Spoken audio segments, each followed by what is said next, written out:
बुद्धिमत्ता की कुंजी यही है, निरंतर और बार बार प्रश्न करना। क्योंकि संदेह करने से हम प्रश्न करने लगते हैं और प्रश्न करने से हम सत्य तक पहुंचते हैं।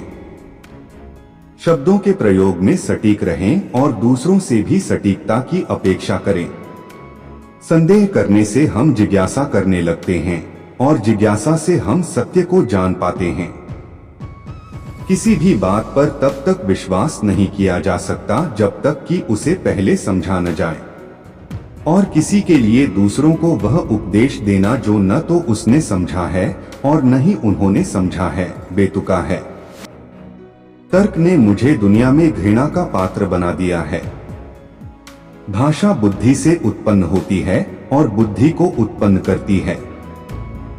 परमेश्वर के पुत्र ने हमारा स्वभाव लिया और उसमें हमें वचन और उदाहरण दोनों के द्वारा सिखाने का भार अपने ऊपर ले लिया, यहाँ तक कि मृत्यु तक। इस प्रकार प्रेम के द्वारा हमें अपने साथ बांध लिया।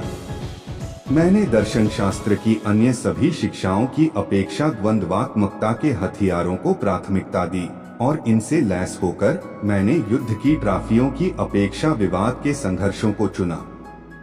हम उस इरादे को अच्छा कहते हैं जो अपने आप में सही है, लेकिन कार्य अच्छा है, इसलिए नहीं कि उसमें कुछ अच्छाई है, बल्कि इसलिए कि वह एक अच्छे इरादे से निकलता है। जो लोग इस दुखी जीवन की वासनाओं के आगे खुद को छोड़ देते हैं, उनकी तुलना शास्त्रों में जानवरों से की गई है। संदेह करने से ही हम जांच करने लगते हैं और जांच करने से ही हम सत्य को पहचान पाते हैं।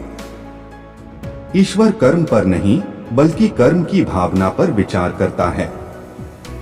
जो लोग इस दुखद जीवन की लालसाओं के आगे स्वयं को छोड़ देते हैं, उनकी तुलना धर्म ग्रंथों में पशुओं से की गई है।